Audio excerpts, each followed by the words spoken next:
Ils sont deux. Ils vont grandir ensemble, sentir et comprendre le monde ensemble. Ils vont se découvrir, pour le meilleur et pour le pire. Ils s'aimeront toujours, se déchireront parfois, se quitteront un jour. Ils sont une énigme qui a fait naître des légendes et dérouté la science. C'est leur histoire que nous allons vous raconter. Voici l'aventure d'un couple que la vie d'un coup de baguette magique vient de propulser dans l'univers de la gémellité. Afin de répondre aux questions qu'ils se posent, nous irons à la rencontre de jumeaux de tous âges et de tous horizons. Avec eux, nous toucherons du doigt l'intimité de cette relation. Nous découvrirons la magie d'une science, la génétique. Et nous plongerons à la source de ce lien étrange, dans l'univers secret du ventre d'une mère. C'est l'histoire de deux vies, nées le même jour, nées d'un même amour et liées l'une à l'autre, à jamais.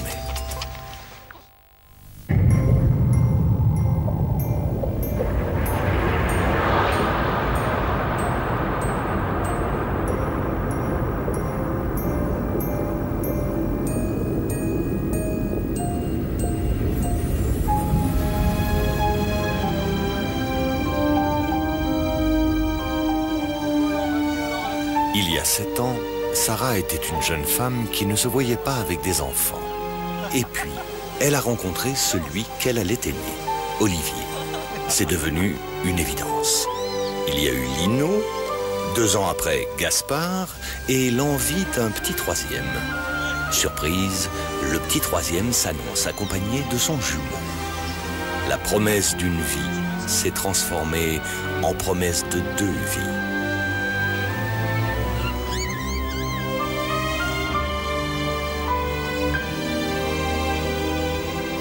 Donc là, c'est la chambre des enfants qu'on avait conçue pour 3 enfants parce qu'on en voulait 3.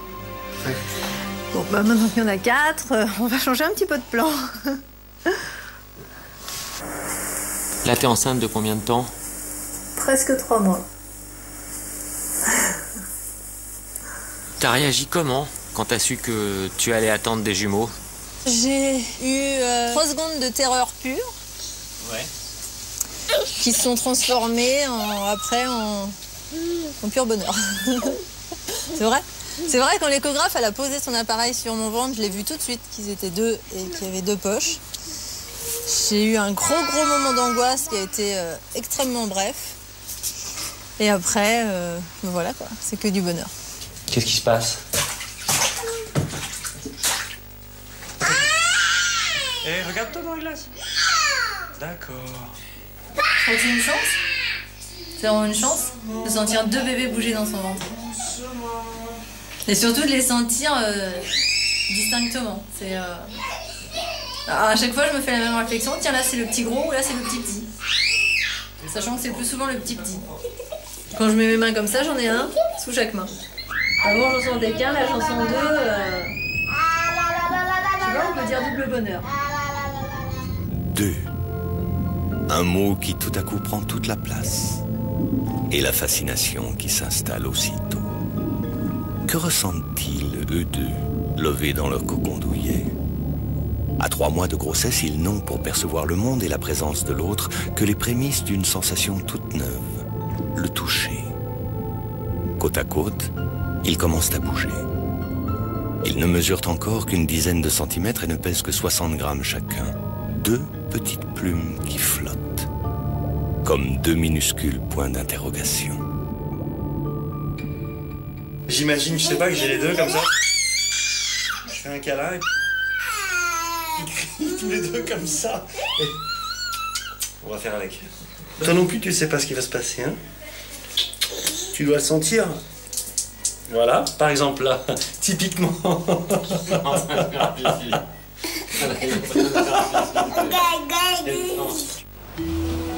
Je suis fatiguée là. Au tout début de l'histoire des jumeaux, il y a le désir d'un enfant. Quelques heures plus tard, un spermatozoïde pénètre l'ovule.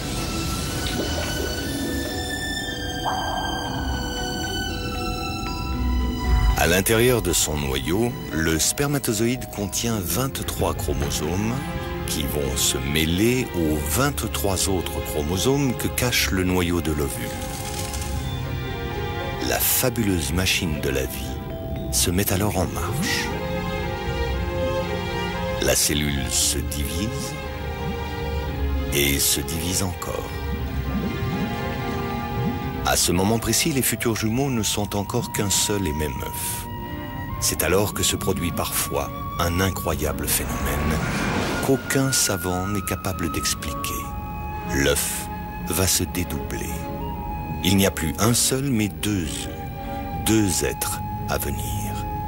Ces jumeaux issus de la scission d'un même œuf sont appelés monozygotes. Ce sont les vrais jumeaux. Un miracle, mystère de la nature. Bah dis donc. Merci. Je peux voir les bébés, maman? Mais ils sont où les bébés? Ben ils sont dans le ventre. Et c'est là qu'il y a deux bébés? Maintenant là, Et là? un là et un là. Je t'aime bébé. Vrai ou faux jumeaux? Les deux petits fœtus nous donneront-ils les clés de cette première énigme? Ouais. Il faut pas que je regarde alors si je vois le sexe. C'est à l'échographie que l'on apprend la nouvelle qui bouleverse notre vie. On attend un enfant et parfois deux. Yes. Faut que j'arrive à voir un peu son cerveau de profil, mais il n'est pas super décidé. Bon, c'est pas grave. Alors, je reviens. Tu vois, ils sont plus loin, imbriqués un dans l'autre. Alors, le dos. Ah, super. Ah ouais, elle est belle cette photo. Bien là, Steve. Mais cette technique ne nous révèle pas tout du mystère de la vie. Et cette fois, les deux fœtus ont l'air décidés à garder leur secret. Ils se présentent avec deux placentas. C'est l'hypothèse de l'incertitude. Vrai ou faux jumeaux? Tout est possible. On a les deux têtes ensemble là. La seule façon de savoir serait de connaître le sexe des enfants. S'il y a une fille et un garçon, ils ne peuvent être que dizygotes, issus de deux œufs différents, des faux jumeaux. Mais Sarah et Olivier ont pris goût aux surprises. Voilà. Yes. Il y en a deux. Ils sont en bonne santé. On ne veut pas savoir le sexe. Et le docteur le sait. Allô, docteur?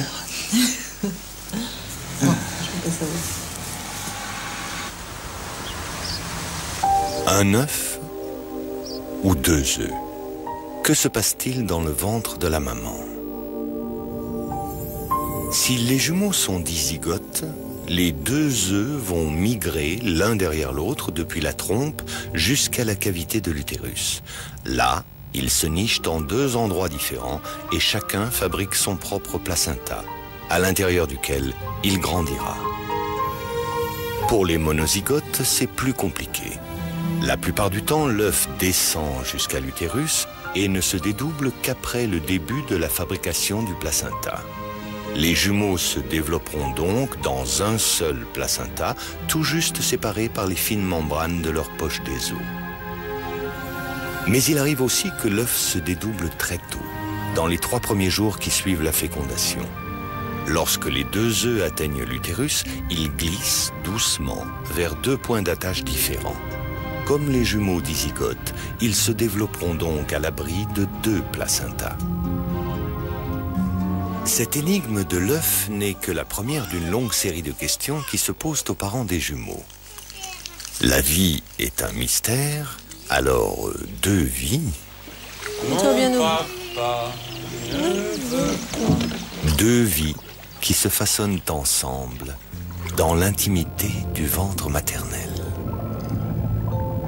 À 4 mois, les fœtus commencent à ressentir les émotions vécues par leur maman. À l'aube de leur existence, les jumeaux partagent la même histoire. Et pour certains d'entre eux, le même visage.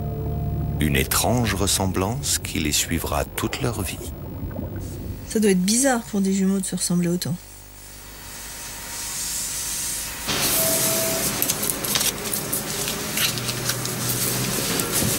Mais vous avez envie de vous ressembler ou pas? Oui. Ah oui? Pourquoi? parce que c'est bien.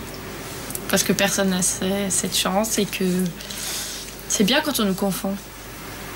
Parce que, enfin, je sais pas, c'est unique, les autres ils les ont pas. Donc c'est cool. On a les mêmes grains de beauté. Ouais, là, du même côté, là. 2 grains de beauté, ouais. Non, sinon, c'est pareil, je pense. Enfin, il y a beaucoup de gens qui nous disent qu'on n'a pas le même nez. Mais, ouais. Je sais pas.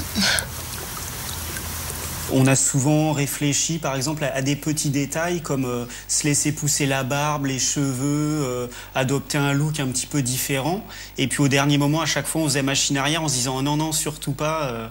En perdant cette particularité, cette caractéristique, en fait, on perdait un petit peu de notre complicité, un petit peu de l'amour. Enfin, c'est l'impression que ça pouvait donner, quoi. Là, c'est un peu comme si tu te photographiais toi-même quelque part.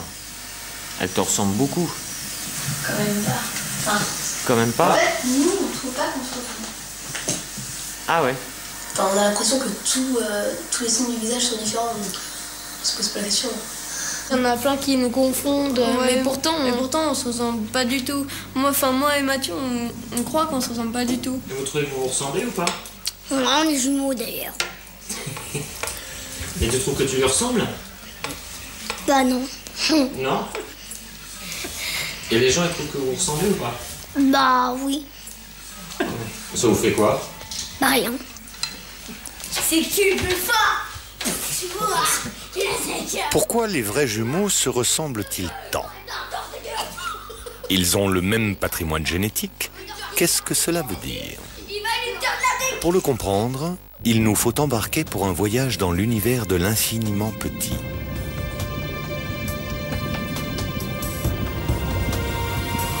Au cœur de nos cellules, à la source de la vie. Notre corps est composé de 70 000 milliards de cellules, chacune jouant un rôle parfaitement défini dans la constitution et dans le fonctionnement de l'organisme. À l'intérieur de chaque cellule se trouve le sein des seins, le noyau. C'est là, derrière cette forteresse, que se cache le patrimoine génétique de chacun d'entre nous. Voici les 46 chromosomes, 23 légués par notre père, 23 légués par notre mère. L'ADN s'y déroule à perte de vue comme un collier de perles en double rang. Ces perles sont les bases chimiques, 4 couleurs différentes pour les 4 bases, A, T, G, C, qui composent l'ADN. C'est l'ordre dans lequel s'enchaînent ces 4 bases, ces 4 lettres, qui déterminent notre patrimoine génétique comme un programme informatique. Au total, plus de 3 milliards d'informations sont contenues sur cette double hélice d'ADN, l'équivalent de 2000 ouvrages de 500 pages. 99,9% de ce programme est commun à tous les êtres humains. Et notre différence, elle tient dans le 0,1% restant. C'est lui qui dira la couleur de nos yeux, la forme de notre visage, la couleur de notre peau et tant d'autres choses. 0,1% pour des milliards et des milliards d'individus, tous différents, sauf les vrais jumeaux. Chez eux, ce long brin d'ADN est incroyablement identique.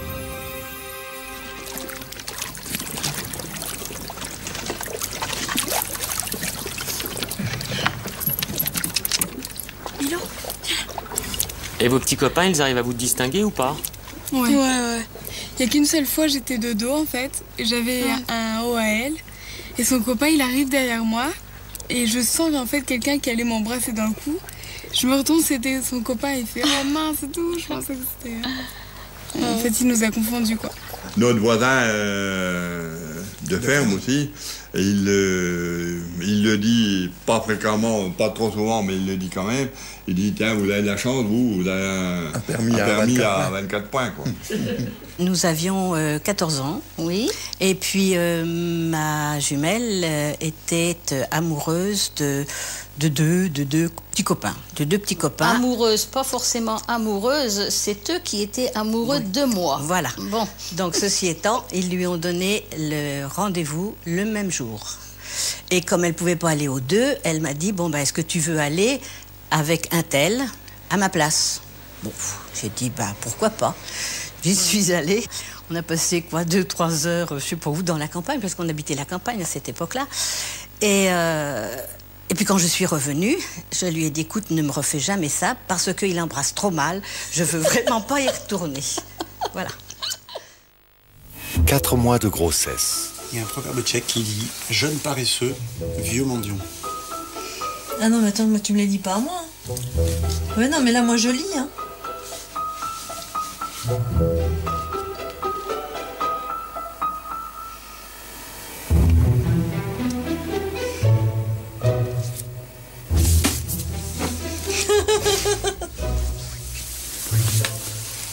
On s'engueule.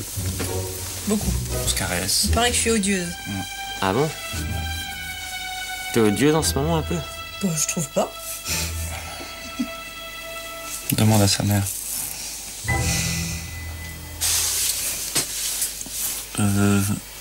Salut les gars ou les filles. C'est papa. C'était pour savoir si c'était possible d'avoir un petit peu de signe extérieur. Je peux pas me détendre, c'est pas possible. C'est possible d'avoir une pizza pour la 4. T'imagines tous les bruits de voix qu'ils ont en permanence? 4 bruits de voix. Non, le tien, ça va, ils le connaissent. Hein. Bon, le dire aussi. Ouais, celui de Lino et Gaspard aussi. Gaspard, c'est facile, c'est un cri strident. La surveillance médicale est constante.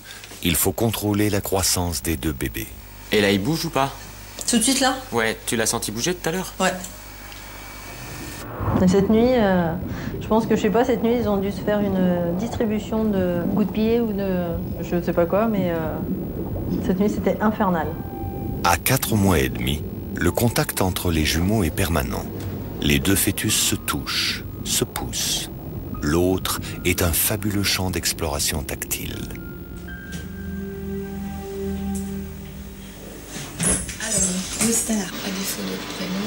Il n'y a pas si longtemps, seules les mamans pouvaient ressentir toute cette vie in utero.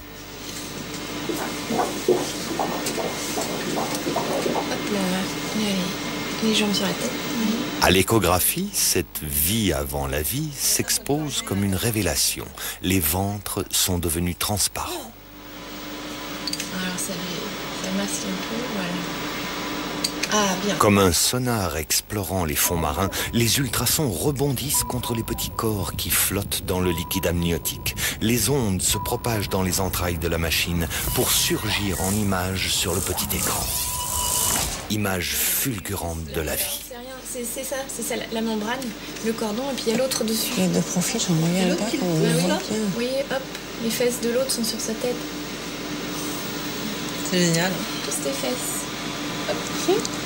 Voilà, vous voyez, comme quand on... Et c'est son pied, c'est le pied de l'autre. On voit les doigts de pied sur le front. Admirés par la famille, surveillés par les médecins, les jumeaux in utero ont aussi été observés par les chercheurs. Ils ont découvert un foisonnement d'interactions d'une richesse insoupçonnée. Pareil, hein, d'accord, ça n'y a pas de... Alors, les photos, donc à gauche, hein, je vous ai mis à chaque fois, le profil, la face, une oreille, le cœur impeccable. Dans le huis clos du ventre maternel, les 2 petits apprennent à se connaître. Un geste de l'un déclenche aussitôt une réaction chez l'autre. Et tous ces minuscules événements, si anodins en apparence, viennent enrichir leur sensibilité. Leurs connexions cérébrales commencent à se mettre en place. Leurs sensations cisèlent leur cerveau. Leur mémoire va bientôt émerger. Dans l'autre monde, l'idée de leur arrivée au sein de la famille se précise. Tu crois qu'il le sent, le petit, que t'es enceinte? C'est la question que je me pose tous les jours. Autant son frère, le truc, il est déjà assimilé. Ouais. Autant lui... Il voit bien le ventre qui change, il voit bien que sa mère le prend beaucoup moins dans les bras. Elle peut pas le tenir longtemps. Donc il sait qu'il y a quelque chose qui se passe. Je pense que comme il est pas loin de... Enfin, ça fait pas longtemps qu'il a vécu ça. Il doit avoir une mémoire encore très fraîche que nous, on a perdu à notre âge. Chose qui lui est arrivée pendant qu'il était dans le ventre de sa maman. Donc ouais, je pense qu'il est tout à fait au fait de ce qui se passe. Ouais. J'ai l'impression d'avoir plus aucune résistance à rien. Ouais. Voilà, je sais que je vais finir, là je vais être fatiguée. Non, c'est pas grand chose un bain, là, c'est surtout l'habiller. Le porter de l'habiller.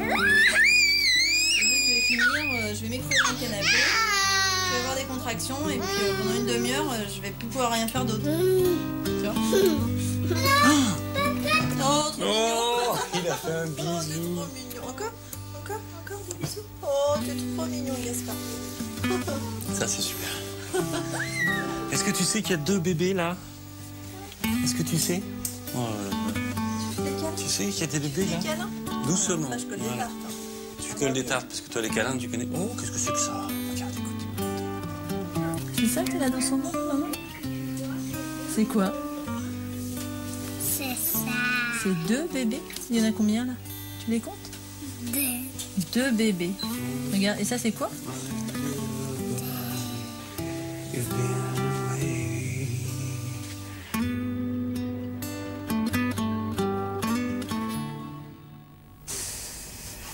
Cinq mois, le ventre s'arrondit.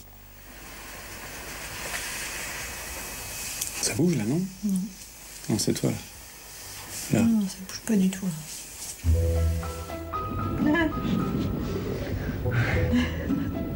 Les 2 fœtus sont le hockey, ensemble. Petits instants de rien, esquisse d'une complicité naissante. Ils sont ensemble dans le ventre de leur mère. Donc ils ont déjà une vie sociale dès le début. Ils ont un rapport que nous, on n'avait pas. Moi, je suis pas jumeau, donc j'étais tout seul dans le ventre de ma mère. Donc eux, ils ont déjà un rapport social. À la naissance, alors que personne ne nous connaît, nous, on a passé déjà 7 mois et demi ou 8 mois ensemble. Et ça, c'est... Ouais, je pense que ça a un impact, évidemment, ouais. Alors, je sais pas si c'est un impact énorme, mais dans la complicité qu'on peut avoir, je pense vraiment que ça peut jouer, ouais. On est naturellement l'un avec l'autre et c'est quelque chose qui est naturel et ça fait depuis qu'on est né, puis même avant la naissance que ça dure. Alors forcément, on est un couple un peu à part. J'ai perdu mon jumeau. Ils sont passés là-bas. Vous n'auriez pas vu mon jumeau par hasard? Si je le vois, ben... J'ai perdu mon jumeau. Oui, il a tiré par là-bas. Il est par là-bas, vous l'avez repéré, ouais.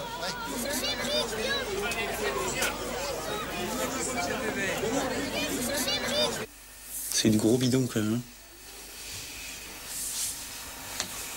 Hein?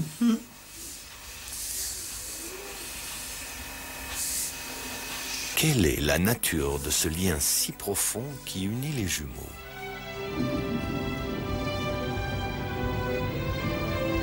Voici ce que les scientifiques ont vu lors d'examens échographiques. Le baiser des jumeaux. Précisément à l'âge où la vision commence à se développer chez les fœtus. Et certains commencent à croire en la possibilité d'une vie mentale intra-utérine. Une vie qui se perdrait dans les limbes de la mémoire, mais dont l'empreinte resterait à jamais. Une vie faite de sensations, de découvertes et d'émotions partagées.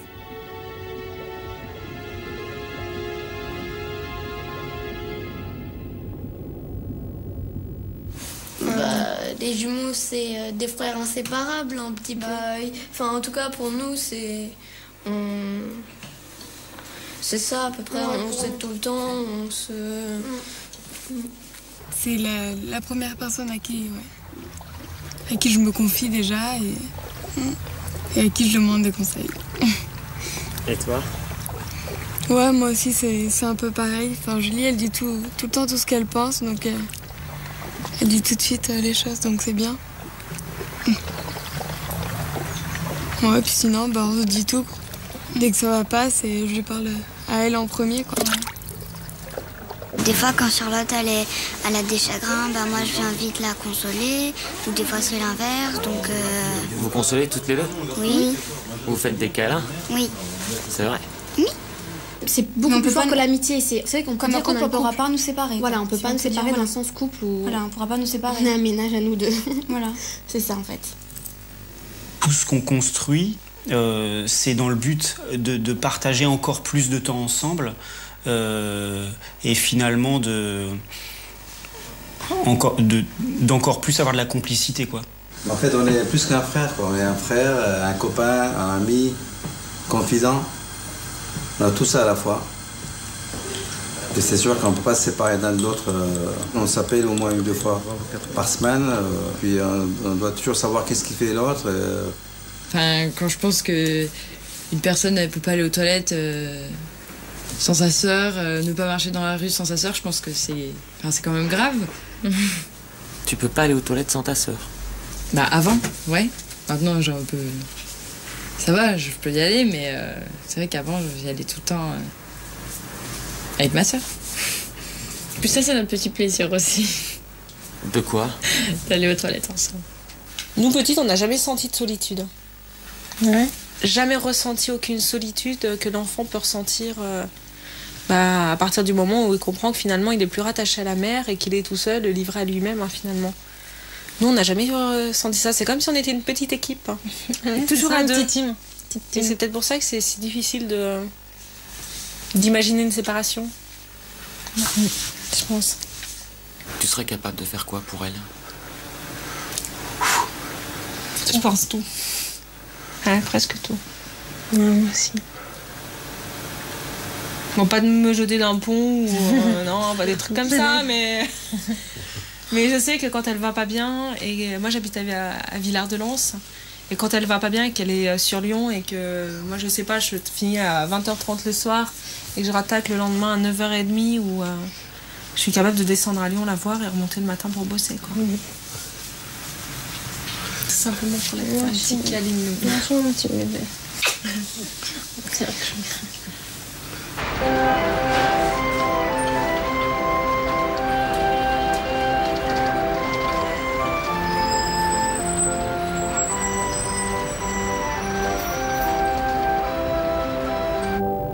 Les jumeaux.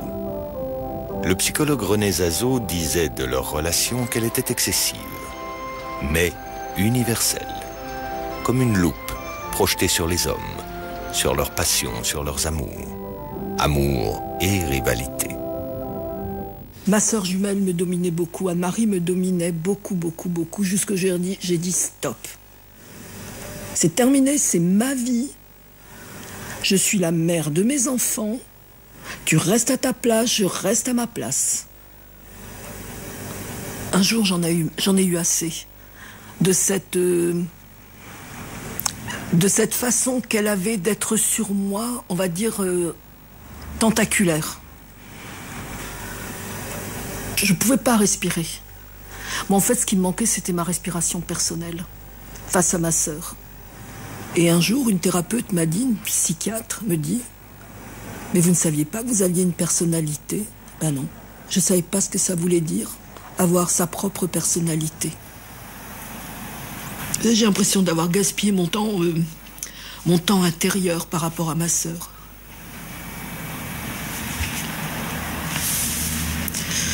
De n'avoir pas été au bon moment et d'avoir pas pris du recul tout de suite dans une situation. Elle avait sûrement du recul et moi pas. Il paraît que chez les jumeaux, il y a parfois un qui domine, qui est plus fort que l'autre. Ça c'est vrai. Ouais. Alors c'est quoi? Expliquez-moi ça. Le dominant, c'est lui, le dominé, c'est moi. Mais souvent, pour prendre des initiatives, on va faire ça ou on va faire ça, c'était souvent moi. Ah oui. Ouais. Vous êtes plutôt le dominant, vous? Oui, tu n'as pas vraiment dominant, mais oui, si en termes comme ça, oui, c'est vrai. C'est vrai que je suis pas vraiment dominé. Je dis que je suis dominé, mais si on peut faire la comparaison, parce que je l'ai dit hier, j'ai pris des responsabilités depuis longtemps en administratif ou un truc comme ça. C'est pas lui qui m'empêchait ni qui me disait fallait faire ça, non, c'est pas du tout ça. Ça dépend des périodes en fait. Il y a des périodes où ça va être plus toi qui domine. Non, tu vois pas comme ça? Non, je sais pas trop. Ouais, c'est un peu... Il y a plus ou moins une dominante dominée et nous on change. Mais c'est plus pour des facteurs émotionnels, on va dire, où on sent une faiblesse chez l'une. Et ça va être un guide. L'autre va prendre le dessus pour être le guide. quelque part. Pendant des années, j'ai été celui qui orientait et qui dirigeait Denis sur les bons choix au niveau des écoles, quand il fallait travailler de manière sérieuse, etc. J'étais celui qui donnait les directions et qui drivait un petit peu. Donc du coup, on pouvait dire que j'étais le dominant. Denis était peut-être plus dominé parce qu'il suivait tout ce que je disais. Et souvent, les gens disaient, mais enfin, Denis, révolte-toi, t'as pas à suivre tout ce que Damien te dit, etc. Donc on montrait à l'extérieur un fonctionnement dominant-dominé. Et je me suis rendu compte il n'y a pas longtemps, enfin il y a quelques années en arrière, que c'était un peu bidon tout ça, parce que finalement le dominant et le dominé, c'était pas celui qu'on croyait. Et je pense que Denis était bien plus dominant que je l'imaginais et que les gens l'imaginaient, parce qu'il faisait bien ce qu'il voulait. C'est souvent ce qu'on voit de l'extérieur. Je pense souvent il y en a un qui va être plus social, plus extraverti, l'autre plus introverti. Mais je pense que ça dépend vraiment des situations, ça dépend du milieu. Moi je vais peut-être conseillère, je vais peut-être lui donner, je sais pas, je vais l'aider en étant plus réfléchie. Donc ça, c'est ce que je peux lui apporter. Comment mettre des mots sur cette relation? Sans les conseils de sa sœur, Isabelle serait-elle devenue championne du monde de danse sur glace? Aurait-elle gravi les marches vers la gloire sans ce regard posé sur elle? Moi, j'ai un caractère un peu plus extraverti et spontané que Véro. Je suis beaucoup plus agitée, on va dire. Nous, on se voit plutôt comme complémentaires et vraiment une fusion, plus comme le yin et le yang, je dirais, que contre un dominant-dominé. Mais bon, c'est vrai que tu vas me dire, dans le yin et le yang, on peut voir le côté dominé-dominant, mais c'est pas tout à fait ça entre nous. C'est Véronique qui a débuté le patinage et sa sœur jumelle qui a suivi. Et pourtant, quelques années plus tard, c'est Isabelle qui s'est lancée dans la compétition. Véronique a laissé sa sœur prendre son envol. À deux, on est plus fort.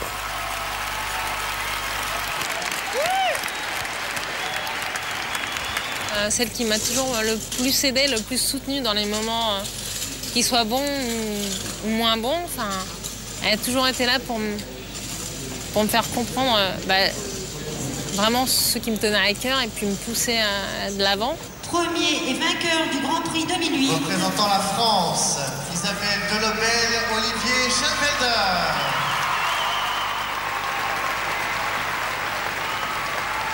Et on se complète, à mon avis, on se complète. On s'entraide plutôt qu'on se complète.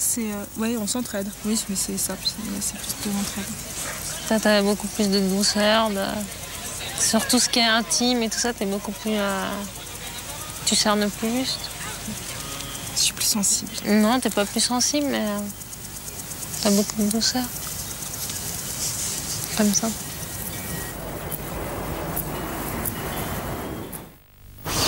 Debout le temps, debout le temps. 5 mois et demi. Les deux jumeaux viennent de passer un cap important. Debout le temps. Oh, dis donc, c'est du bidon ça. Oh, regarde, c'est comme un réveil. T'imagines, c'est comme si on avait... tu sais, le matin, quand j'ai du mal à me réveiller, là. L'un après l'autre, leurs 5 sens se sont éveillés. Maintenant, ils touchent, ils sentent, ils goûtent, ils entendent, ils voient la même chose en même temps. Qu'est-ce qu'ils voient, là? Qu'est-ce que vous voyez? Vous voyez la lumière? Vous voyez le jour? Vous voyez ma main? Mais déjà, leurs attitudes commencent à changer. Celui-ci bouge plus. L'autre semble plus calme. Sarah sent ces deux vies qui se dessinent au fond de son ventre. Deux personnalités liées, mais différentes. Les tout premiers indices de ce que seront peut-être ses enfants. J'aime bien, regarde, les feuilles, les arbres. L'échéance se rapproche, la question de l'accouchement se pose. Ils sont présentés comment? Alors, c'est la question que je voulais vous poser parce que là, vendredi, ils étaient tous les deux à tête en bas. Ouais, c'est bien. Et puis après, il y en a un qui s'est amusé à courir le long de ma paroi abdominale et je me suis demandé si c'était pas retourné à nouveau. Ouais, ça, c'est pas un problème. De toute façon, ils ont encore le temps de bouger, c'est pas un souci. L'important, c'est que le premier soit en tête. Après, si le deuxième est en siège, c'est pas un souci. Ça n'empêche pas un accouchement par les voies naturelles. C'est pas un problème. Ah, bah, j'ai enfin pris du poids. Bon, ça fait 1,5 kg puis la dernière fois. Ah, bah, c'est mieux que rien. Oui. Les nouvelles sont bonnes, les deux enfants se développent normalement. Ça, c'est vraiment rassurant. On n'est pas... Les fœtus bougent et se retournent de plus en plus. Lorsqu'il est seul, l'enfant ne se heurte qu'au ventre de sa mère, mais à deux, fatalement, c'est l'autre qui prend. Déjà, in utero, les jumeaux découvrent les avantages et les inconvénients de la vie de couple. Et les mamans aussi. Petit cours de préparation à l'allaitement de 2 enfants en même temps. Souvent, les femmes, elles font un bébé et l'autre bébé. Parce que s'il y a une petite difficulté avec un bébé, il faut quand même avoir le temps avec ce bébé-là. Peut-être après avec la prise de poids. Oui, et là c'était comme ça, toi vous avez pris un bébé et voilà, ensuite, et oui, vous avez mis les deux voilà, ensemble. Les 3, il faut bien insister et puis essayer de les mettre tous les 2. C'est ça, c'est un petit coussin et là j'ai un bébé, j'en ai pas 2. Mais bon, on peut voir un petit peu, un petit peu donc, comment. Je prenais et puis bon, ils sont bien calés en fait, ils bougent pas. Donc même si je leur pousse comme ça, le bébé il bouge pas, il est bien calé. Quand je reprenais la deuxième, hop, je le mettais là. Et après, je mettais les 2. Là, on les cale bien et après on... Voilà. C'est 8 minutes intenses. Par contre, ça se passe très bien. 8 minutes, c'est hyper rapide, non? C'est très rapide, oui. Et là, pour mettre les 2 ensemble, tu réveillais l'un par rapport à l'autre ou comment? Oui. Ou il se réveillait tout seul et... Non, mais je réveillais les 2. Ah, carrément. Enfin, il y en a un qui se réveille, effectivement, et je réveillais l'autre pour le deux en même temps. Sinon, j'aurais fait que ça la nuit. Après la théorie, J'aurais besoin d'un coup de main. la pratique. Là, t'aurais besoin d'un coup de main? Ouais. Là, c'est compliqué. Pourquoi? Là, je crois qu'il y a une petite touche à changer. Ézéchiel, il a faim. La concurrence. Je vais poser un petit peu, un tout petit peu. C'est la première épreuve à laquelle les mamans se trouvent confrontées dès la naissance. Avant tout, restez calme. Ne pas céder à la panique. C'est la pire qui puisse se passer.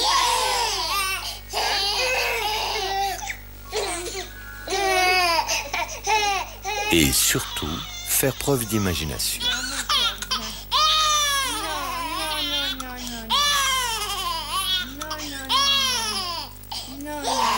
Regarde, maman, elle est là, mon chat. Mais les mamans sont pleines de ressources.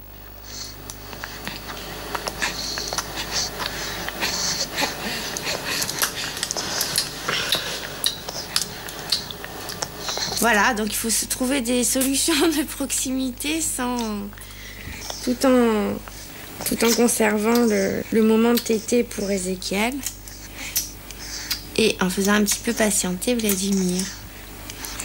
Mais là, ça va, ça marche bien avec ce doigt. Je suis allée voir sur un site sur internet, je les ai pesés avec toutes les mesures de l'échographe.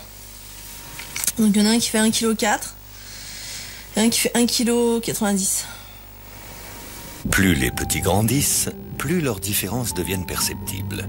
Et pas seulement dans leur taille ou leur poids, leur comportement s'affine et se distingue. Ils commencent à jouer, saisissent leurs cordons et attrapent le monde, chacun à sa façon. Toutes les observations à l'échographie le confirment, chez les fœtus jumeaux, l'un est toujours plus actif que l'autre. Identiques, différents, les jumeaux brouillent les pistes. Il y en a un qui est plus grand que l'autre alors? Oh, en principe, les jumeaux automatiquement. Alors il y en a un qui est légèrement un peu plus grand que. Il est beaucoup plus grand que toi? Pas beaucoup, non. Un peu quand même. Quelques centimètres, je pense. Raphaël fait des allergies à la crème bio, par exemple.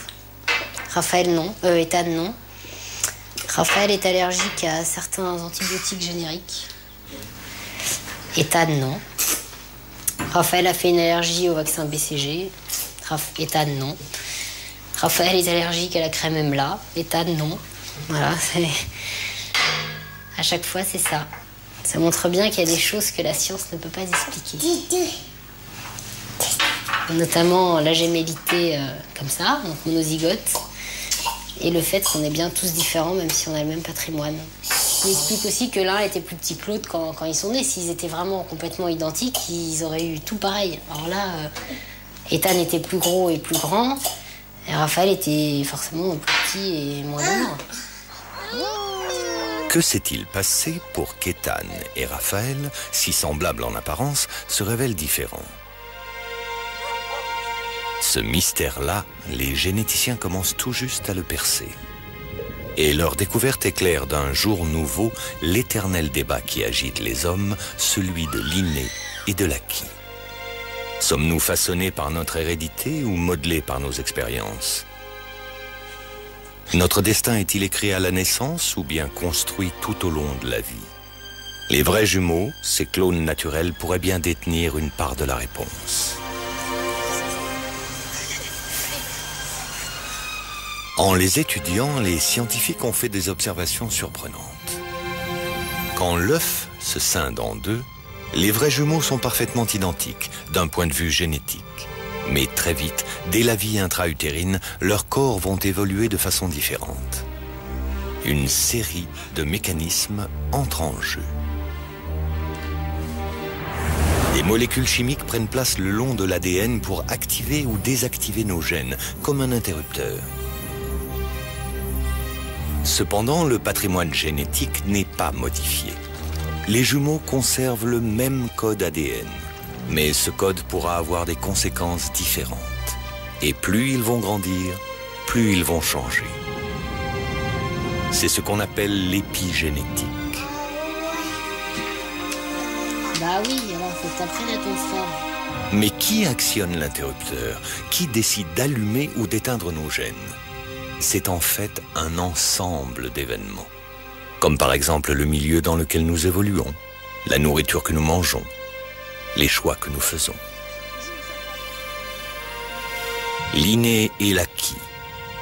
L'hérédité et l'environnement ne sont pas deux forces qui s'opposent, mais qui se superposent, qui se mêlent l'une à l'autre en permanente interaction. La vie, ses expériences, ses joies et ses tourments agissent directement sur ce que nous sommes. L'ADN n'est qu'une partition que chacun interprète à sa façon. C'est quoi vos différences? Pas la même coupe de cheveux, on n'a pas du tout les mêmes goûts, pas du tout les mêmes caractères. Voilà, tout ça. Ça serait quoi vos différences? Peut-être pas le même caractère. Ouais. Marina, elle est plus, elle bouleverse pas trop ses habitudes. Ouais. Elle aime pas trop le changement. Alors que moi, j'aime bien bouger, faire des choses. Non, ça serait nul si on avait le même caractère parce que ce serait plat. Ouais. Donc c'est mieux de varier. Ouais, on se complète. Ouais. Les différences, il y en a un petit peu. Il y en a. Lui, il écrit bien. Ouais, bien. Il a une belle écriture. Et moi, j'ai pas une belle écriture du tout. J'ai l'écriture qu'avait mon père.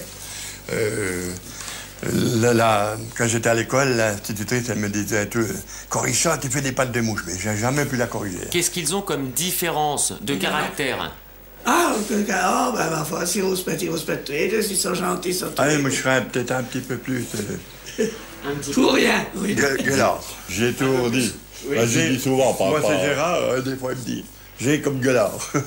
J'ai comme Gérard, mais j'ai comme Gueulard. C'est vrai que j'ai... Par rapport à lui... je m'emporte plus vite. Ah oui. Qu'est-ce qui vous différencie? Moi, je suis plus soupe au lait, si vous voulez.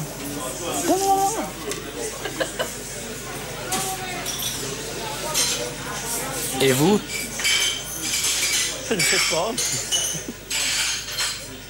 Avant, c'était plus timide que moi. Oui, je suis peut-être plus timide qu'elle. Avant, elle était plus timide. Mais maintenant, elle m'a rattrapée, je crois. En vieillissant, ça s'estompe. La différence, elle ne saute pas toujours aux yeux. Et pourtant, elle est là, quelque part. 2 cuisses de lapin. Comme si la gémellité était aussi porteuse d'un message. Chaque être humain a son histoire. 2 tranches de jambon. Chaque vie est unique. Cela fait maintenant 6 mois que Sarah est enceinte. Durant tous ces longs mois, on ne peut que rêver ces êtres à venir, les imaginer. À qui ressembleront les jumeaux? À Sarah ou à Olivier? C'est le temps de l'attente et des Nino, tous les jours, j'entends « Oh là là, la tête de son père !» Nos enfants nous ressemblent, pourquoi? Gaspard, il y a quand même un peu plus de moi. Quelle est l'histoire de ce fil qui se tisse entre les générations? C'est l'histoire de l'hérédité et l'histoire de l'humanité. Une histoire où le personnage principal est le hasard. En découvrant le mode de fabrication de nos cellules sexuelles, ovules ou spermatozoïdes, les scientifiques ont percé une partie du mystère de l'hérédité. Au commencement, il y a une cellule comme les autres, avec ses 46 chromosomes. Mais il va se passer quelque chose d'étrange, quelque chose qui ne survient dans aucune autre cellule de notre corps. Les chromosomes se rassemblent par paires. Comme dans l'un de ces bals de nos contes de fées, les couples se mêlent et se confondent. Chut. La danse des chromosomes va commencer.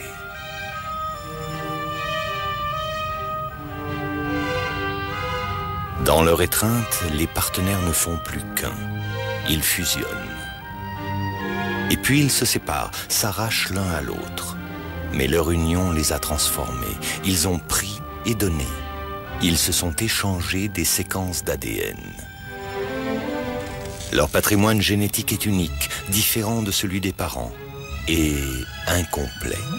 La cellule se divise, ne gardant en son sein que 23 chromosomes.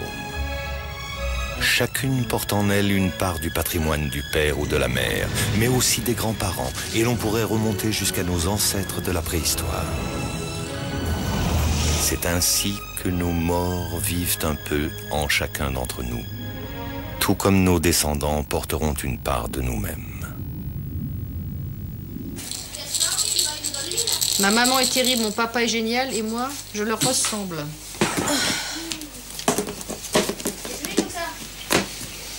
Tu crois pas que tu vas les confondre, Sarah? Je sais pas, moi.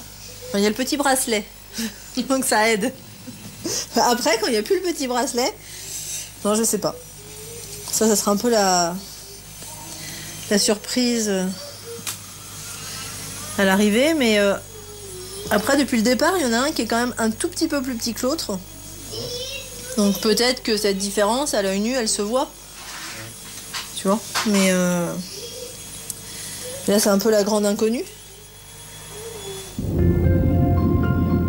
La confusion, les premiers à la vivre sont les jumeaux eux-mêmes. Dans les tout premiers temps de leur vie, ils ignorent les frontières de leur propre corps.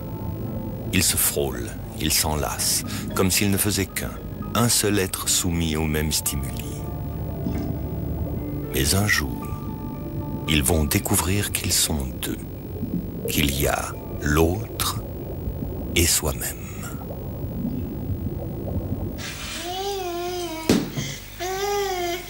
La petite Jade a un peu plus d'1 an.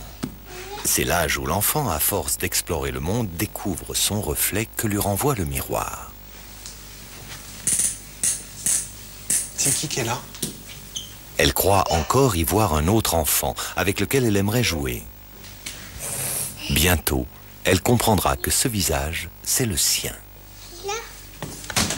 Et puis surgit Luna, son semblable, son double. Qui est là? Non, ça c'est Luna. Elle est où, Jade? Ça c'est Luna. Chaque petite fille croit embrasser l'autre. La présence d'un double brouille les pistes. Pour les jumeaux, c'est l'âge de la fusion. Le nous avant le moi. Jade, elle dit Jade. Alors que c'est elle, quoi. Et Raphaël, il est où? T'as fait la coupe? T'as mis le gel? En grandissant, les enfants apprennent que cette image, c'est la leur. Ils savent se reconnaître dans la glace. C'est ce que l'on appelle le stade du miroir. Hein? Oui? Il est où, Raphaël? C'est la première étape de ce long chemin qui mène à la conscience de soi. Il est où, Raphaël? Pour les jumeaux, ce cheminement est parfois difficile. C'est impossible pour nous de s'embrasser. Impossible. Et vraiment, c'est-à-dire qu'on va se retrouver, c'est physique. On va dire bonjour à tout le monde, sauf l'un à l'autre. Alors parfois, c'est choquant pour les autres. Je vois pas l'intérêt d'aller embrasser mon deuxième moi. Et parce que j'ai un peu l'impression que mon frère jumeau, c'est mon deuxième moi. Donc, comment ça? C'est une deuxième partie de ma personne. Je me vois pas me serrer moi-même la main. C'est comme si je faisais... Le fait d'embrasser mon frère ou lui serrer la main, c'est comme si moi-même je m'embrassais ou que je me serrais la main. Est-ce que vous avez l'impression qu'ils ont un langage à eux propre? Ils se parlent. De là à dire qu'ils ont un langage, je suis pas sûre. Mais en tout cas, ils communiquent entre eux, ça c'est sûr. Puisque le soir, quand on les couche, ils rient beaucoup entre eux. Maintenant, de là à comprendre ce qu'ils se disent, je sais pas.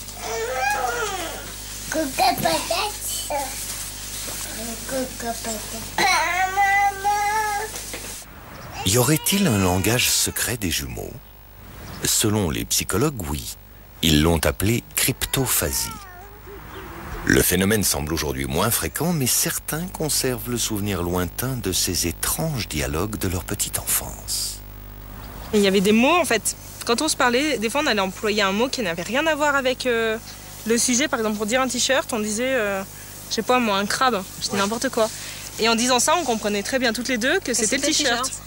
Ça c'est vrai. Donc je lui disais passe-moi le radiateur, elle me donnait le sèche-cheveux et je lui disais merci. Voilà, c'était des polymaces. Un vocabulaire d'enfant c'est limité, donc des mots importants, je pense qu'on les avait transformés pour pas être décodés par tout le monde. Oui, pour avoir notre univers à nous, je pense, pour se dire les choses sans que les autres comprennent. Hein. Je pense que c'était ça. Hein. Ouais. Peut-être. Je pense même oui. T'as envie de les habiller pareil ou pas? Non, je pense pas, non. Je pense qu'ils ont besoin d'avoir chacun leur identité. Si tu les habilles pareil... Si déjà ils se ressemblent beaucoup, si en plus tu les habilles pareil... Je pense que ça facilite pas les choses.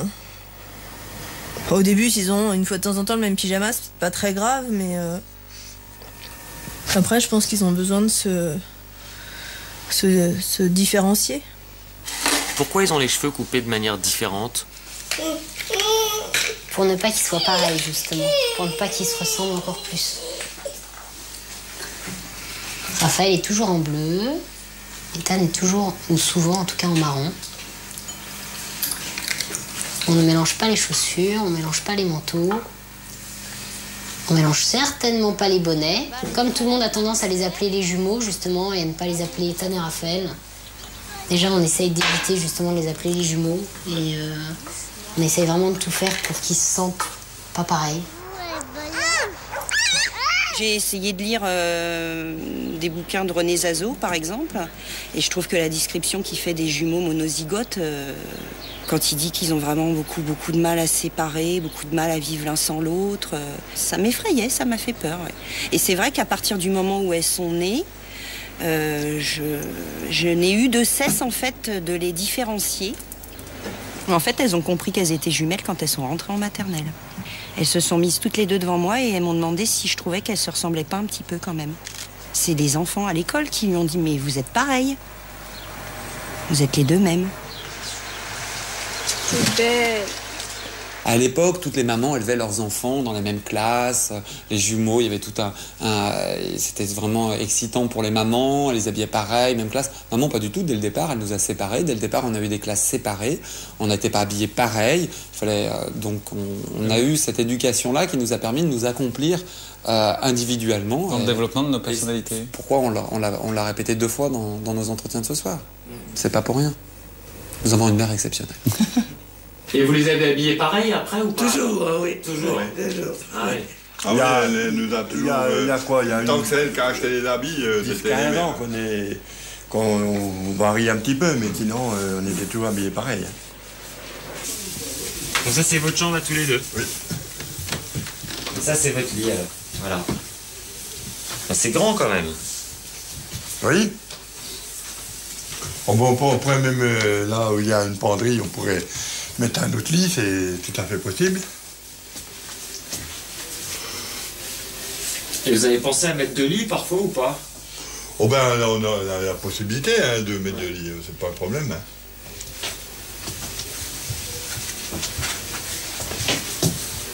Ouais, c'est plus sympa de dormir à 2.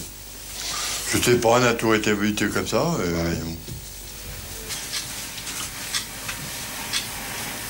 Et vous vous habillez pareil exprès? Non, non, parce qu'on a les mêmes goûts. Vous avez les mêmes goûts? Ben oui. Alors on va quelque part, ben ça me plaît, ben dis-moi aussi. Ben, des fois on dit c'est fini, on s'habille plus pareil, terminé. Et puis quand on va dans une maison de couture, un magasin, on revient avec la même chose mais de teintes différentes. Pour parler de ce lien qui unit les jumeaux, le psychologue René Zazot évoquait l'image d'un cordon invisible, aussi fort et puissant que celui qui unit un enfant à sa mère. Un cordon qu'il devrait un jour accepter de couper s'il voulait s'ouvrir au monde et aux autres, sans pour autant cesser de s'aimer. Ça a été 1 an de grandes difficultés, moi personnelles, dans mon couple, parce qu'il fallait apprendre à ne plus fonctionner comme un couple de jumeaux, ce que j'étais auparavant, parce que j'avais l'habitude de fonctionner à 2 avec Denis, à penser la même chose, etc. Et quand j'ai abordé cette vie de couple, pour moi, c'était la même chose, une vie de couple, qu'une vie de jumeaux. Nous, on est un couple parce qu'on est 2 frères jumeaux unis. Et du coup, c'est pas comparable à un couple classique non jumeaux, couple sentimental sexué. C'est-à-dire que vous n'avez jamais eu de désir physique l'un pour l'autre? Non, on n'a jamais eu de désir l'un pour l'autre, ça c'est certain. Le seul désir qu'on peut avoir, c'est le manque de le voir.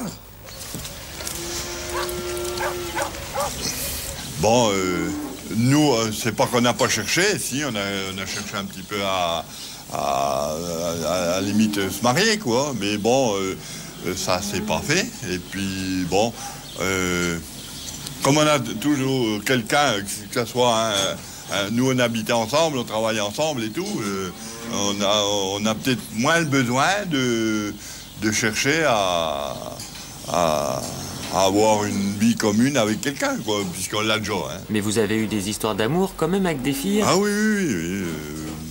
Et ça s'est estompé, j'ai un peu dit hier.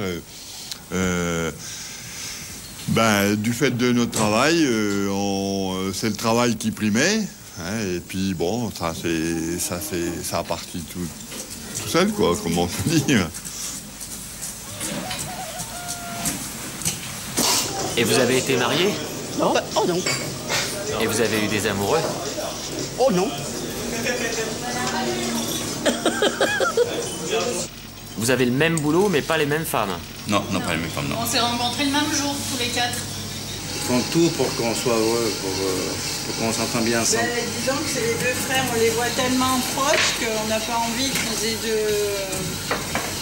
de cassures entre eux, quoi. Parce qu'ils sont bien, ils sont heureux comme ça, quoi. Voilà, et nous on participe finalement, c'est ça. Bon, c'est pas tout le temps facile non plus, hein. Comment ça? Des fois, le français il prend le dessus, hein. Puis j'ai quand même la chance d'avoir un mari qui est très très compréhensif. Hein. Oui, alors que le mien était jaloux de notre complicité. Ah oui, ma sœur et moi. Ah oh là, il a été jaloux de moi. Hein. Oui, il était jaloux. Il pensait que je préférais ma sœur à lui, entre guillemets bien évidemment, ce qui fait qu'il était. Il en a pris ombrage. Hein. Il en a pris ombrage, oui. C'est la tombola en fait un peu. Comment ça? Parce que au début, il voit notre physique. On se ressemble. Donc c'est bien, c'est... Enfin, je veux pas dire ça, mais ça fait un peu... Ça fait loterie. Ils nous disent dès le départ qu'ils nous aiment bien toutes les 2, et puis après, ils font leur choix quand ils nous connaissent. Nous, on veut pas blesser l'autre, mais on veut aussi avoir des copains comme des jeunes filles normales. Donc... Comment ça, on veut pas blesser l'autre? Parce que vu qu'on est intéressé par le même genre de garçon... Et que lui, il est intéressé aussi par nous... Si par exemple moi je sors avec le garçon que Pauline veut aussi, ça crée forcément des conflits. Puis on s'en veut, quoi. Vraiment, c'est difficile. Hein. On se fait la tête, on se crie dessus. On s'envoie des méchancetés, mais... Voilà, pour bien se faire mal. Et après, limite, on regrette de sortir avec ce garçon. Voilà. Et on est prête, limite, des fois, à quitter. Moi, ça nous est arrivé, ça. Une histoire, j'étais prête à quitter mon copain pour que ça s'arrange avec Elodie, en fait. C'est pas vivable, en fait, au bout d'un moment. Comment ça se passe avec vos petits copains?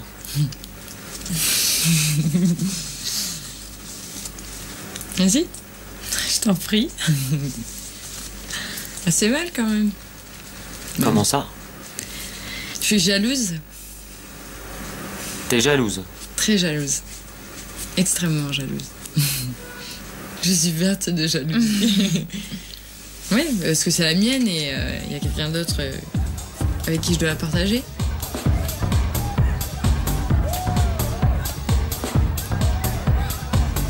Et elle est à toi? Oui. Elle est à moi aussi. Non mais voilà, on est moitié-moitié. On fait une.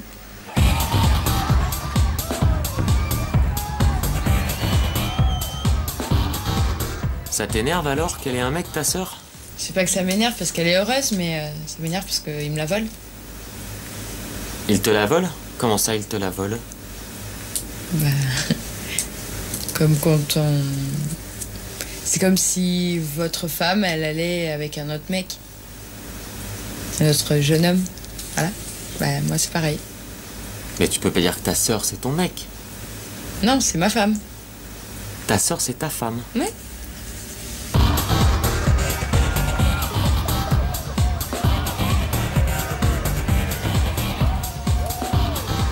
Moi, j'en ai 3 des couples.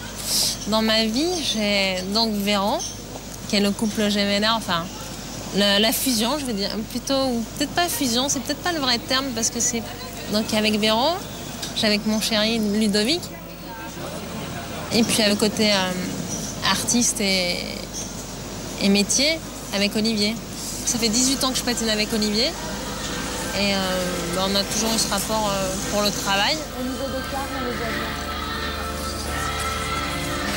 Et dehors, croche-toi, plus, chaud, ça c'est pas mal. Donc, chacun a sa place, hein, déjà. Et c'est ça qui est vraiment super chouette parce qu'il n'y a pas un qui empiète sur l'autre. Là, 2.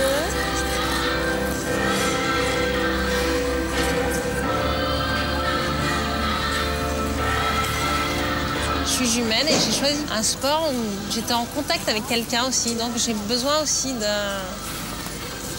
travailler avec, en collaboration. Et je pense que c'est peut-être ce côté de jumeaux qui ressort en fait. Mais c'est vrai que ça doit être en moi là. Je sais pas.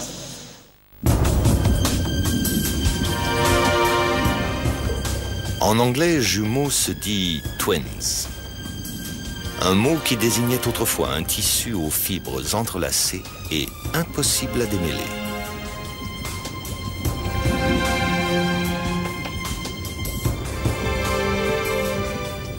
Mais j'ai pensé à vous, mais d'une force quand j'ai su que c'était des jumeaux, mais je me suis dit, mais c'est pas possible, quoi, c'est pas possible. Nous, on est jumelles, donc forcément, on peut pas savoir ce que c'est d'être unique tout seul. Mais c'est fabuleux aussi, quoi. T'as un échange. Vous aviez tout le temps les mêmes jouets? Petite, après non. Ce CE2, on s'habillait plus pareil en CE2. Mais c'était particulier aussi, hein. On était 5 couples de jumeaux dans la même classe. À partir du CP, on était séparés. Ah oui? Et pourquoi? Parce qu'on était trop nombreux. C'était un Gérard, tous les frères et sœurs dans la même classe. Et ils ont séparé tous les... Oui, 1 sur 2. C'est vrai? Oui, ça a été dramatique pour moi. Ah ouais? À un point, pendant plus de 3 mois, je voulais pas parler. Et je communiquais qu'avec Karine, je faisais tout passer mes messages par Karine. C'est moi qui traduisais.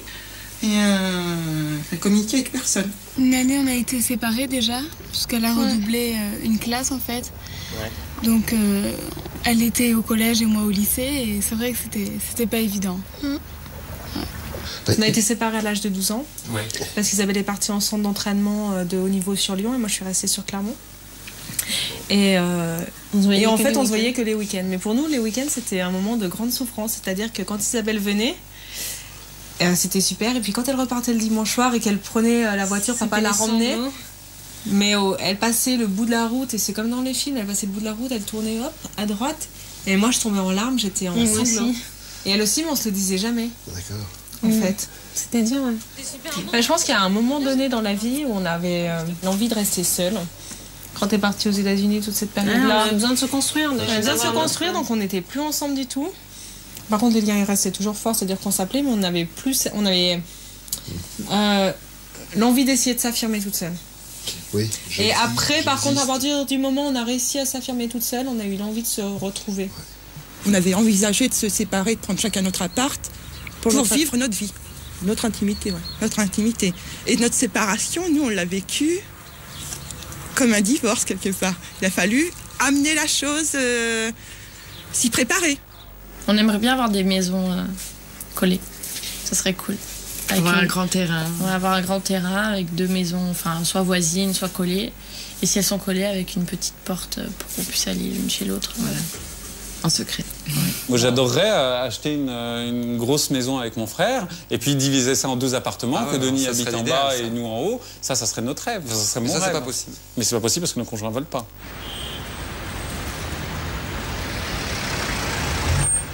On aimerait bien disparaître en même temps, mais ça ne sera pas possible. On ne peut pas décider du jour de sa mort et de l'heure. C'est dommage. Vous aimeriez disparaître en même temps? Oui, ça serait bien. Ben oui, ça serait bien. On s'endormirait le soir et on n'irait pas. Et épatant. Oui, mais ça, c'est de l'utopie. On ne serait pas dans la même boîte, mais c'est tout. Et je pense que je pourrais le dire devant mon mari. Je crois que j'aurais plus de chagrin à perdre ma jumelle qu'à perdre mon mari. Ouais. Et je crois qu'il le sait. Quand il y a eu l'effondrement des tours jumelles, Isabelle était là-bas. Comment tu as vécu ça? Ben, je pense que ça a été super dur. Rien que l'idée de... De quoi? De perdre sa sœur, en fait. Là, t'as pas envie, visiblement. Mais non, mais c'est... Le pire cauchemar pour les jumeaux, c'est de perdre son frère jumeau. Et c'est quelque chose où j'aurais vraiment l'impression que si je pensais à ça, qu'on me couperait en 2. Cette histoire d'amour, elle va durer toute la vie. Parce que avec un garçon, voilà, après il y a la routine et tout, mais je sais qu'avec ma sœur, ça durera toute la vie. Même s'il y aura des hauts et des bas, j'en suis sûre. Il y a que la mort qui pourra nous séparer. Bah, le jour de mon anniversaire, c'est un jour que j'aimerais bien effacer du calendrier, quoi. Comme je suis né un 13 avril, j'aimerais bien qu'on passe du 12 au 14 directement, par exemple. Quand mon frère est mort, on venait de fêter nos 30 ans. Et là, c'est la première fois qu'on avait fait une belle grosse fête dans le sud. On s'était mis... toute la famille avait réussi à se réunir dans la même maison. On avait fait un truc grandiose, enfin, les 30 ans, quoi. Super journée, belle soirée. Et puis 6 mois après, terminé, quoi. Quand je repense à l'enterrement, moi, ça m'a donné l'impression d'assister à mon propre enterrement. C'était un peu étrange comme sensation, quoi. Perdre quelqu'un qu'on aime, je veux dire, c'est clair qu'il y a souvent de souffrance et tout ce que tu veux qui va avec. Mais là, c'est plus que ça, quoi. C'est comme si t'as 2 corps, quoi. T'as 2 vies, quoi. Je sais pas, c'est inconcevable, quoi. Pour moi, c'était pas possible, quoi, de vivre sans mon frère, quoi. C'est pas possible. Et tu l'as vécu comment, là, du coup? T'as fait quoi? Je suis parti dans une, on va dire, les mecs ils vont dire une dépression. Moi, je vais te dire que je suis parti dans une période nébuleuse.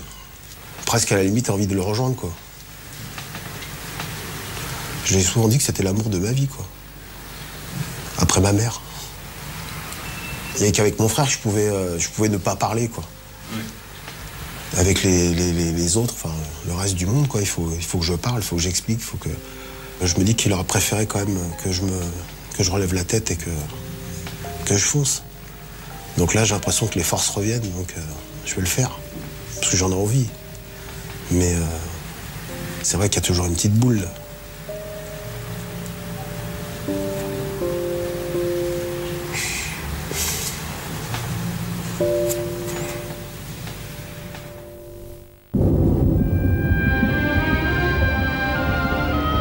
Est-ce la vie commune dans l'intimité du ventre maternel qui tresse pour toujours ce cordon invisible? On sait que tous les nouveau-nés gardent un souvenir de leur vie prénatale. Pour les jumeaux, la présence de l'autre est comme la pierre angulaire sur laquelle se bâtit l'édifice d'une vie. Une marque indélébile qui s'imprime à leur insu dans leur cerveau et dans leur cœur. Non, je me baisse plus, hein, c'est fini, terminé. 6 mois et demi, Sarah fatigue. Il faudra qu'Olivier range. Il va falloir qu'Olivier range. Voilà.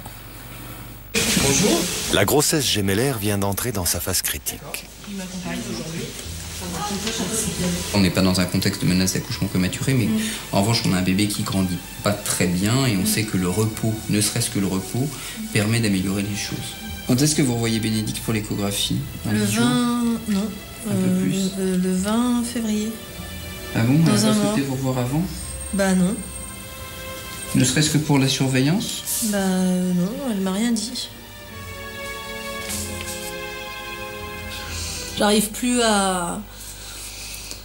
Tous les petits objets par terre, les petits jeux de construction, les petites voitures, tout ça, j'arrive plus à les ramasser parce que dès que je me penche, soit j'arrive pas à me relever, soit de toute manière ça me coupe la respiration et je fatigue très très très vite. Tu vois, là je fais rien et j'ai le ventre qui est en train de devenir tout dur. Là. Pourtant là je fais rien. Les deux jumeaux donnent des signes d'impatience. Mais c'est trop tôt. Leur système respiratoire est loin d'être achevé. Ils sont encore trop petits pour affronter la vie du dehors. C'est leur santé à tous les deux qui est en jeu. Je peux clairement pas accoucher à 6 mois et demi. Hein. Donc si Olivier est pas là, je vais pas pouvoir me reposer sur lui. Donc forcément, oui, ça m'inquiète parce que j'ai pas du tout envie d'avoir des prématurés. Et comme le mot d'ordre, c'est repos, repos toute seule avec 2 enfants, c'est impossible. Elle pesait 1100 grammes et moi 1300. Et vous avez été en couveuse alors? Ben, y avait pas de couveuse. On avait un seul lit pour 2, avec 1, 2, 3, 4, 5 bouillottes renouvelées continuellement, nuit et jour. Alors vous voyez ce que ça représente comme travail pour une maman. Et il pesait combien, vous vous rappelez? 1,3 kg, 1,5 kg. Ah bon? Dans une boîte à chaussures. Dans une boîte à chaussures. Il n'y avait pas de couveuse, il n'y avait rien à cette époque-là. On les a baptisés là-bas parce qu'ils ne savaient pas s'ils vivraient. J'ai fait tout ce que j'ai pu pour les sauver. Le docteur avait dit sauf un, mais pas les 2. Ça a été des mots, jour et nuit. Il fallait leur donner à boire tous les 2 heures et je leur donnais. Moi, je devais être J'ai donné au sein. La prématurité, c'est le risque majeur qui pèse sur les jumeaux. Tu pisses pas? Maman. Vas-y vite. Ça va mon petit gars? C'est bon ici. Ah oui, hein. Tout le monde me dit attention, lève le pied, voilà, mais je peux pas ne pas m'occuper de mes enfants. Si Olivier rentre à 20h du boulot, comment je fais? Tu vois? Et le problème, c'est que moi, je vais me déplacer, là. Ouais. Je vais bouger, donc quand je suis là encore, on s'arrange, hein. C'est-à-dire que je peux amener les enfants à l'école, tout ça, mais quand je suis pas là, pendant une semaine, il faut qu'on trouve très rapidement une solution pour qu'il y ait quelqu'un à la maison. Quand je suis pas là. Voilà, tu vois, pour tenir le gros pépère.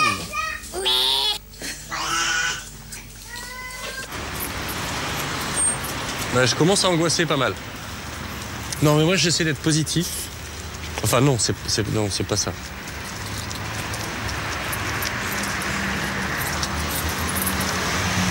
Pour l'instant, ça va, mais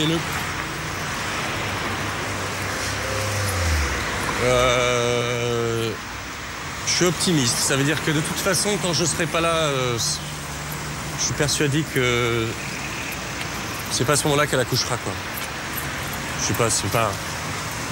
Ça peut pas être... Je peux pas ne pas être là quand elle accouchera. Comment aider les parents dans ces derniers mois décisifs pour les jumeaux? L'aide de la société est presque symbolique. Quelques heures d'aide ménagère chaque semaine. Alors en attendant que les pouvoirs publics prennent la mesure du danger de ces naissances prématurées, il n'y a que les proches vers qui se tourner. Ce qui est dur, nous, c'est... on prend le relais avec les gamins, on va se débrouiller et puis... c'est 4 semaines, quoi, c'est pas non plus... Tout va bien? Pas mal, là. Prends les bouquins, déjà, on les met là. C'est bien. On fait une chaîne? Il n'y a que David qui bosse.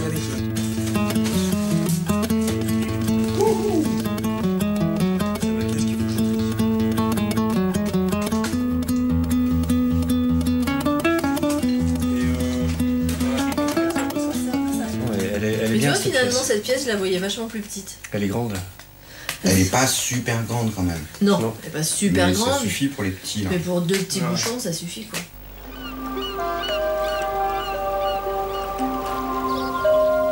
L'opération a été efficace. 2 semaines gagnées. C'est capital pour les bébés. Le stade du 7e mois est franchi.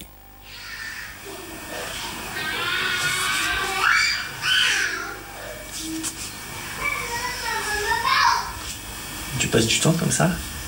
Ah ouais, j'adore ça. C'est super agréable. Parce que c'est une bonne manière de communiquer. C'est presque un jeu, parfois tu le pousses, il te repousse. Il y a eu 2 jours de suite où là j'avais une bosse comme ça là. Et je pense qu'il y en avait un qui tentait de sortir par là et que l'autre l'aidait en le poussant. Je ne vois pas d'autre explication. Le ventre maternel se fait un peu étroit. Les fœtus ont encore la place de se retourner, mais ils sont en concurrence pour la conquête de leur espace vital. Chaque centimètre est exploité. Le ventre des femmes n'est pas conçu pour porter 2 enfants. Les grossesses gémellaires sont donc plus risquées pour ces bébés. Juliette et Camille sont là pour témoigner des progrès de la médecine moderne. Il y a quelques années, elles n'auraient peut-être pas survécu. Ce qui les a mises en danger, c'est une fusion au sens propre du terme à quelques mois de grossesse. La grossesse que j'ai eue, c'est une grossesse biamiotique monocoriale, donc ça veut dire que ce sont des vraies jumelles dans une seule poche avec une petite séparation entre les deux. Au fur et à mesure que les échographies avançaient, les résultats n'étaient pas très bons. Les bébés grandissaient pas comme il fallait. Donc j'ai eu 2 amniosynthèses pour déceler un syndrome transfuseur-transfusé pas gravissime, mais avéré, on va dire. Le syndrome transfuseur-transfusé est une pathologie rare qui ne touche que les jumeaux se développant dans la même poche placentaire. Les 2 cordons ombilicaux sont tout près l'un de l'autre. De petits vaisseaux peuvent alors se former, créant un pont entre les 2 cordons. Conséquence, un déséquilibre survient dans la circulation sanguine des fœtus. L'un donne et l'autre prend. Dans les cas extrêmes, l'échange peut s'avérer fatal. Il y a des méthodes pour arrêter le flux sanguin qu'il y a entre les enfants et qui peut être néfaste pour le développement des enfants. Ces méthodes ne sont pratiquées que dans quelques centres spécialisés. Elles consistent à cautériser au rayon laser les vaisseaux responsables de la transfusion. L'intervention in utero permet de sauver de nombreux jumeaux. En fait, à son 3e jour de vie, le pédiatre s'est rendu compte qu'elle avait un souffle au cœur. Et donc, il a demandé les examens complémentaires au cardiologue. Et finalement, ils se sont aperçus qu'elle avait une cardiopathie. Et du fait que ça soit des vraies jumelles, ils ont pensé que Jade pourrait être atteinte du même mal, quoi. Et ça a été un soulagement quand même de savoir que Jade, que pour Jade tout allait bien, quoi. On n'a pas arrêté de nous dire oui, mais vous en avez 2, c'est quand même, vous avez de la chance. Il n'y en a qu'une qui est malade, vous avez toujours l'autre. Mais enfin, je comprenais pas qu'on puisse dire ça parce que le mal était tout aussi intense, j'étais tout aussi malheureuse. Mais c'est vrai que Jade m'a beaucoup apporté dans ce moment-là, quoi. Je revenais de la Timone, j'étais pas bien, je venais de voir ma fille qui était mal en point. Bon, bah, j'allais voir Jade, je lui consacrais du temps et un regard, un câlin de sa part. Et voilà, ça me redonnait du baume au cœur et confiance. Je me disais qu'elle pouvait pas abandonner sa sœur comme ça. Pardon. Qu'elle pouvait pas abandonner sa sœur? Ouais. Unis jusque dans l'adversité. C'est cela aussi le mystère des jumeaux. Parce qu'ils partagent le même patrimoine génétique, les vrais jumeaux partagent souvent le même fardeau, la maladie génétique. À l'origine de ces pathologies, il y a la mutation, une faille dans la subtile mécanique des corps, une minuscule erreur qui se glisse au plus profond de nos cellules.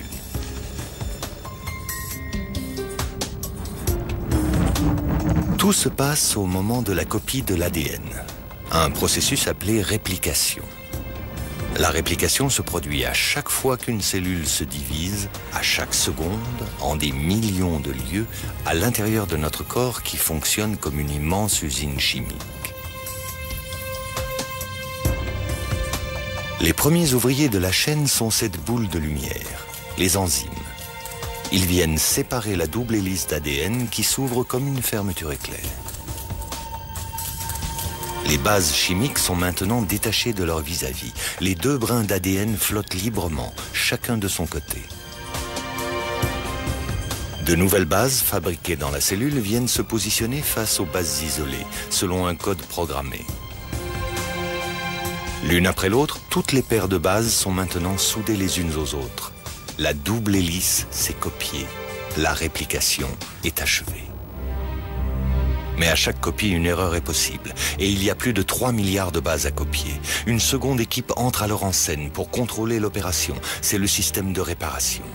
Si elle découvre une base incorrecte, elle l'élimine et la remplace.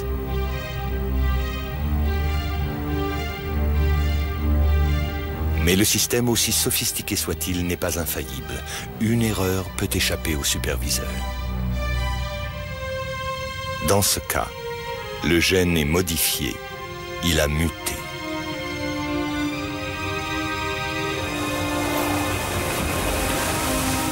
De copie en copie, la mutation va se répliquer dans les cellules naissantes et se propager dans le corps.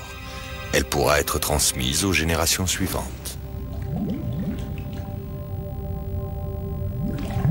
Si l'un des vrais jumeaux en est porteur, l'autre le sera aussi.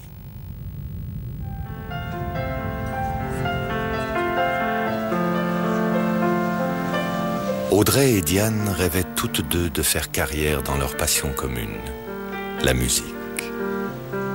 Pianistes à quatre mains, les jumelles se voyaient réunies pour toujours sur la scène. Mais à l'adolescence, elles ont été touchées l'une après l'autre par la même maladie. Une maladie étrange qui les faisait souffrir et les affaiblissait, les rendant incapables de jouer du piano. Une maladie orpheline contre laquelle on ne pouvait rien. Une maladie génétique qui les éloignait chaque jour un peu plus de ce rêve que leur talent leur promettait. Il y a quelques années, le corps médical nous demandait d'arrêter la musique en raison de notre état de santé et de changer de vie, de ne plus être Audrey et Diane Plenay, les jumelles pianistes, mais de devenir l'une, donc Audrey Plenay, l'autre Diane Plenay, et de faire chacune sa voix séparément. Et on a été obligés, on va dire, de plier devant cette insistance, puisque, bon, physiquement, on était dans un état relativement sérieux. Face à ce coup du sort qui les frappe ensemble, les jumelles ont choisi de se soigner et de se battre ensemble. Je pense que sans cette complicité qui nous unit, on n'aurait jamais réussi à trouver la force, à puiser en nous cette énergie pour vaincre les difficultés. Vraiment, si on n'avait pas été jumelles, je pense qu'on aurait à un moment donné abandonné. Abandonné quoi ? Disons, on aurait baissé les bras et on n'aurait pas pu revenir vers la musique. Parce qu'elles n'ont plus la force physique, l'une comme l'autre, de jouer seule un morceau de piano, les deux sœurs ont dû réinventer leur art. Elles retravaillent les partitions écrites pour deux mains et les interprètent ensemble, à quatre mains. Et elles composent des mélodies aux accents inédits. On se dit, on aurait très bien pu ne plus jamais remonter sur une scène et ne plus jamais rejouer toutes les deux au piano. Et c'est vrai que c'est vraiment le résultat de plusieurs années d'efforts, d'avoir réussi à surmonter le problème de santé et à le contourner. Et oui. En fait, il a fallu tout reconstruire, et d'abord, mettre en place une nouvelle approche pianistique. Et c'était, on peut dire, assez vertigineux pour nous, parce que nous n'avions aucune certitude que cela pourrait un jour aboutir à un résultat.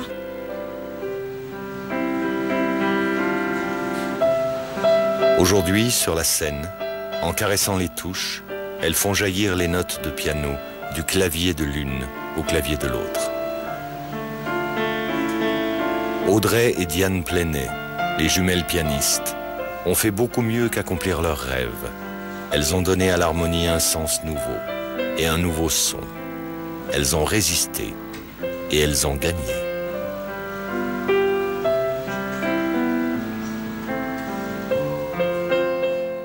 Donc là, je refais juste les mesures. Sarah tient bon. 7 mois et demi de grossesse. Ces jumeaux viennent de passer le cap décisif. Ça devient difficile les échos, hein,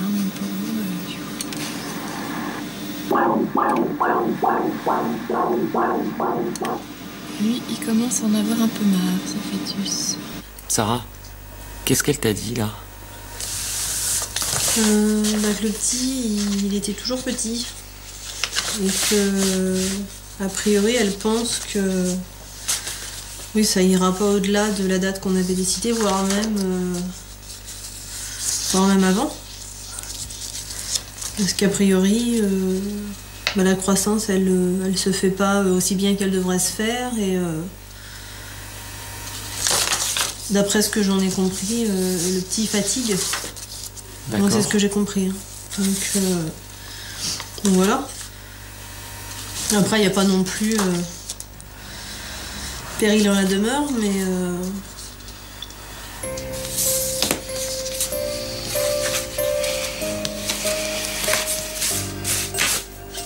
le petit, je pense qu'il rame un peu à l'intérieur, mais moi à l'extérieur, je rame aussi. Hein. Donc voilà, je pense que c'est forcément lié.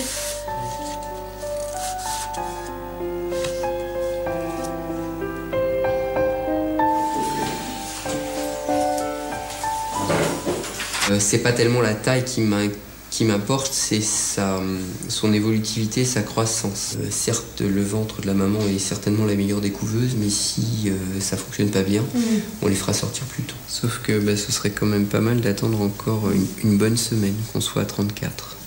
Parce que là, on a passé le cap de 32, donc c'est plutôt une bonne chose. Ce serait bien qu'on puisse être à 34.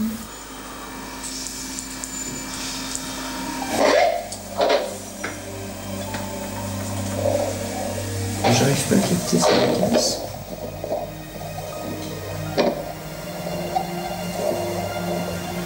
J'arrive pas à la capter,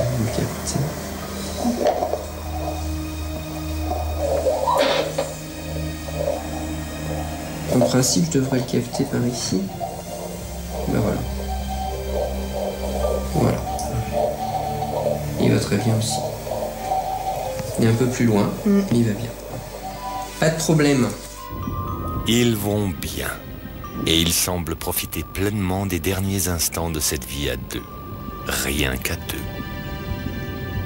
La prochaine étape, c'est la naissance. Les premiers pas dans le monde des grands. La première séparation.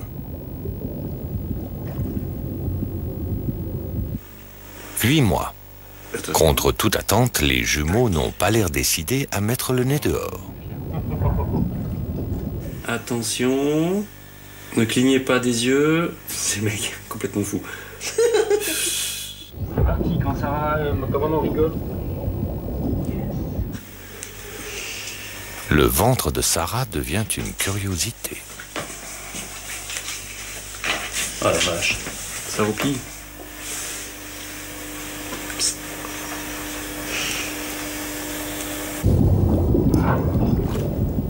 Mais c'est quand même bizarre. Non, ma chérie. Mignon. Non, mais moi j'y suis habitué, pardon, je le vois comme ça, donc j'y suis habitué. C'est pas bizarre, enfin, t'as deux enfants énorme. Là, t'as deux enfants. 2 filles, 2 gars, ça va. Regarde ça. Oh. We wouldn't make it through you if only we died.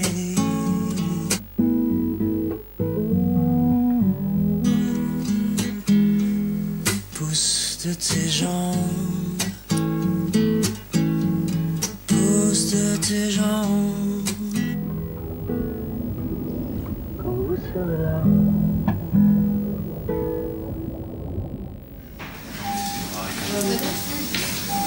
8 mois et demi. Sarah a réussi l'exploit. Mener à terme sa grossesse gémellaire. plus, ce serait prendre un risque inutile. Les médecins ont décidé de déclencher l'accouchement. Bon, bah, on se tient prêt, hein. Ça sent la fin, là.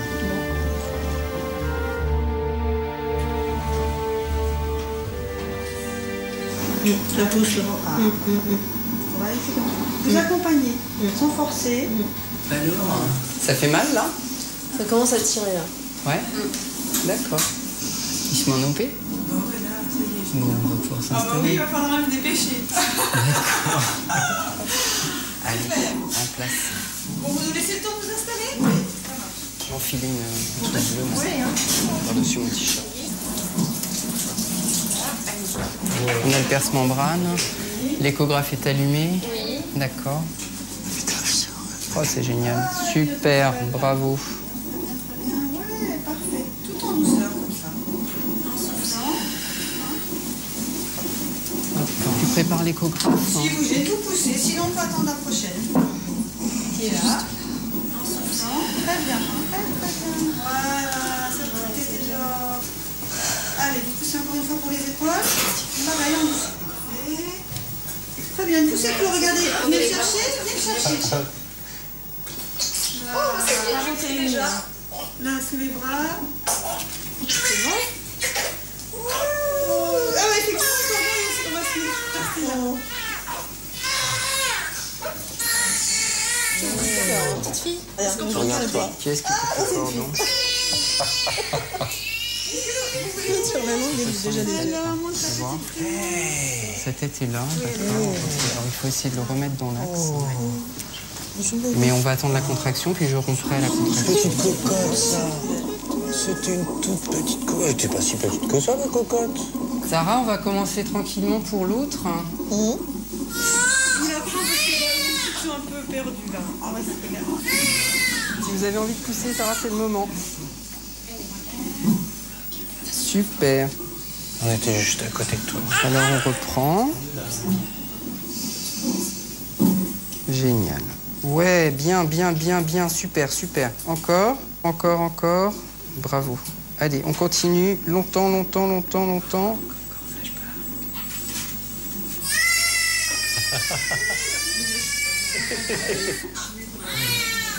Encore un petit peu. C'est génial. On pousse. Vas-y, c'est bon. Venez le chercher. Et voilà. T'en tires pas trop. Je suis arrivée un peu brutale. C'est la petite ou le petit? Alors? Un petit gars. C'est génial. C'est vrai, garçon? Super. C'est Roméo et Pénélope. C'est ça? On est d'accord? Petite fille c'est Pénélope. La petite Pénélope. Ah, superbe. Magnifique. Petite Pénélope et puis le petit Roméo. Roméo et Pénélope. Où est le garçon et la fille là? Ouais, le gars. Oh, t'as la tête du gros pépère. Il a la tête du gros pépère. Une fille et un garçon. Le choix du roi. Pénélope et Roméo sont donc de faux jumeaux. Leur histoire sera-t-elle pour autant différente de toutes celles que nous avons entendues? Non. Et c'est peut-être là le plus étonnant des mystères de la gémellité. Qu'ils soient vrais ou qu'ils soient faux, les jumeaux ont partagé durant tous ces longs mois, in utero, des milliers de petits instants de grâce qui nous échappent. Et ils ont tous ce même lien, indéfinissable.